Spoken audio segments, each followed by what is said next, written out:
E estamos de volta agora para destacar o momento literário do programa Nosso Esporte. E hoje, com muita honra, nós estamos recomendando e sugerindo a leitura de um livro muito bacana chamado Kisama, o Império dos Capoeiras, do meu amigo Maico Teffen, ele que é natural de Ituporanga, mas blumenauense de coração. Este livro aqui, que tem segunda edição já, e daqui a pouquinho a gente vai falar um pouquinho mais sobre a importância desse livro luminoso que nós dois hoje recomendamos aí para você que gosta de uma boa leitura. E é com muito prazer, como eu falei, recebemos hoje o professor, escritor blumenauense, autor destas obras, colega de trabalho, trabalhamos juntos, inclusive no Jornal de Santa Catarina, o meu amigo Maico Teffen. Maico, boa noite, é uma honra tê-lo aqui com a gente. E hoje para falar de um assunto muito bacana, além da gente destacar esses seus livros, né? São 2 dos 21. 21, é. Que você já lançou. Então tem o Kisama e aqui é o volume 2 também, o Kisama, que a gente vai conseguir, durante o programa aí, nesse bloco, falar, principalmente porque a gente está falando de um assunto muito interessante que você vem defendendo nos últimos tempos aí, que é a capoeira. Mas antes de falar da capoeira, eu gostaria que você falasse para os nossos telespectadores sobre esses 2 livros, qual é a história que eles contam, Maico? Bom, como você falou, né, nós fomos colegas no Jornal de Santa Catarina, eu mantive lá uma coluna entre 2007 e 2011, e quando eu era garoto, que eu estudava no colégio lá da minha cidade, né, Ituporanga, eu me deparei na biblioteca com uma matéria, provavelmente numa revista sobre cultura brasileira, uma matéria sobre capoeira. E eu vi que ali tinha um tom épico, ou seja, tinha muita história por trás de um esporte, né, de uma manifestação cultural que eu, por exemplo, conhecia apenas da televisão. E aí eu sempre vim lendo, né, esporadicamente a respeito do assunto e tal e tal. E quando chegou 2011, eu tomei essa decisão. Então eu parei com a atividade jornalística, né, para me dedicar inteiramente, né, à escritura dessa série, né, que ela é composta por 3 livros, né, 2 já saíram, né, o terceiro ainda vem pela frente, que é uma saga com o herói negro da capoeira. E aí eu comecei a pesquisar daí metodicamente e aí eu percebi que realmente, né, por trás desse esporte, né, que hoje é um símbolo, né, do Brasil, da cultura brasileira, por trás desse esporte tem muita história, né, tem realmente uma saga épica a ser contada. E o terceiro volume vai abordar que parte? Tirando os 2. O primeiro volume, né, conta a história do Vitorino Kisama. Ele é um menino escravizado, ele foge do seu senhor para procurar a mãe que estava desaparecida e para isso ele pede ajuda de um inglês aventureiro que estava de passagem pelo Rio de Janeiro em 1868. Né? E aí é aventura, investigação, né, a ação. No segundo volume, eles acabam indo, ainda atrás do mesmo objetivo, que é encontrar a mãe do menino, acabam indo para a Guerra do Paraguai, nos momentos finais da guerra, porque a guerra até 1868, até dezembro mais ou menos, foi guerra, a gente pode dizer que foi guerra. Dali para frente foi um massacre, inclusive de mulheres e crianças, né? Um massacre perpetrado pelo Exército Brasileiro contra, né, as forças que sobravam do Paraguai.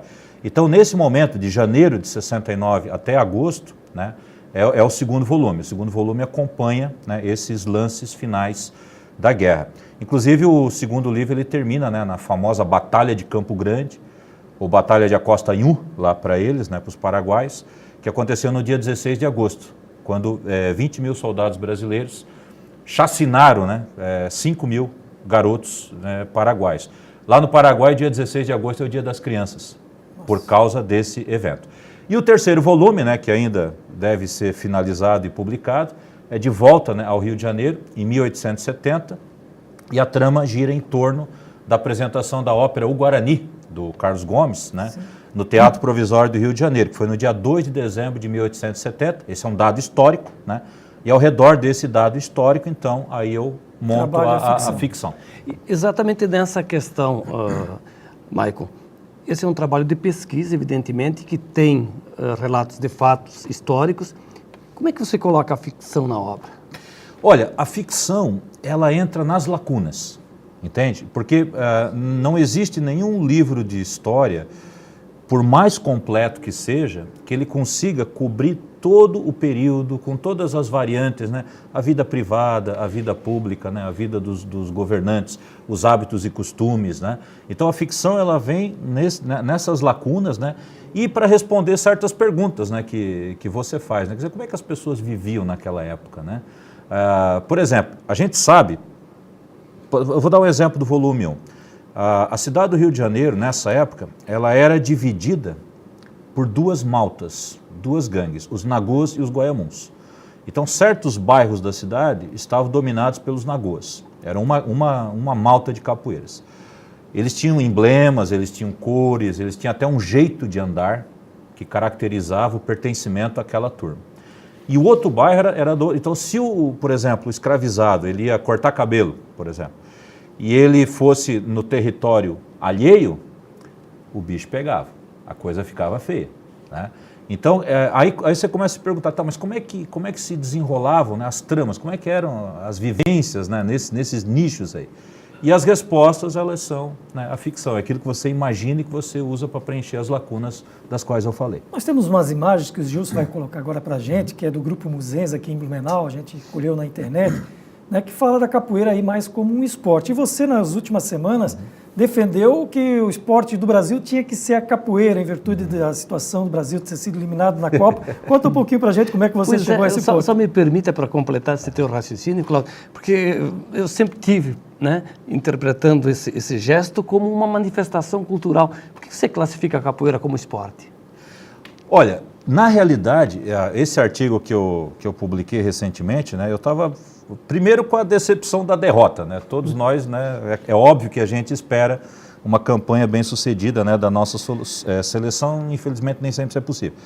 Então, eu fiz uma brincadeira, né? Por quê? Porque no começo do século XX, né, e aí respondendo também a pergunta do Minosso, muitos intelectuais brasileiros, escritores, o próprio Graciliano Ramos, Monteiro Lobato, e principalmente o Coelho Neto, que hoje é um escritor esquecido, mas que foi muito famoso na época, eles defendiam que o verdadeiro esporte, a verdadeira ginástica nacional, não era o futebol dos ingleses, mas sim a nossa própria capoeira, o nosso jogo. Inclusive o Coelho Neto tem um artigo muito famoso chamado O Nosso Jogo, em que ele defende a adoção da capoeira nas escolas e nos quartéis. E na época ele foi ridicularizado por causa disso. Por quê? Porque a capoeira era brasileira, ou seja, era coisa, né, brasileira. Agora, com o tempo, apesar da falta de incentivo, né, com o tempo, né, a capoeira ela foi se desenvolvendo, né, ao ponto que hoje, né, são cerca de 6 milhões de praticantes no Brasil. Pois é, você falava da pesquisa que você está fazendo. Hoje é o 6º esporte mais praticado e o primeiro em artes marciais. Isso, segundo dados da revista Super Interessante, né, nós temos a capoeira com 6 milhões, o 6º esporte mais praticado, e dos esportes de combate é o primeirão, seguido pelo judô, que tem 1 milhão e 100. Então o judô já vem bem atrás, né? Então é impressionante a quantidade de praticantes da capoeira e, ao mesmo tempo, nós temos poucos filmes, nós temos poucos livros. A capoeira, por exemplo, na televisão, no cinema, é sempre mostrada de uma maneira periférica. O capoeirista, ele sempre é o capanga do vilão, né? Então, um dos objetivos desse livro também é colocar o capoeirista como o centro mesmo, o protagonista da história. Talvez faça sentido, perdoe, Cláudio, porque se você observar o futebol, é uma coisa de 120, no máximo 130 anos, lá começando com o primeiro clube brasileiro, o Sport Clube Rio Grande. Antes disso, de 1800 para trás, 1900 para trás, o que se tinha era essa prática, né? Já jogou capoeira, Michael? Pois é, essa é uma excelente pergunta.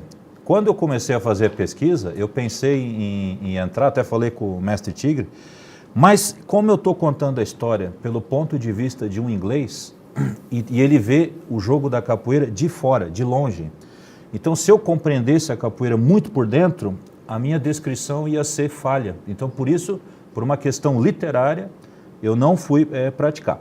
Mas agora, para o 3º volume, o inglês, o narrador, ele já está mais ambientado, então eu acho que chega de preguiça, eu vou ter que praticar.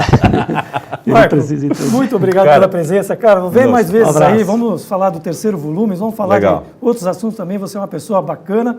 e tem uma história fantástica e muita cultura aqui no programa de hoje, né, Menoso? Legal. Eu que agradeço, obrigado. Enviar um abraço também ao meu amigo Carlos, o Tigre, e outros mestres da capoeira que a gente sempre também esteve junto, fazendo grandes reportagens. A capoeira é muito forte aqui em Blumenau, é um esporte sim, Menoso, e um esporte brasileiro. A gente vai a um rápido intervalo e já volta com o nosso esporte.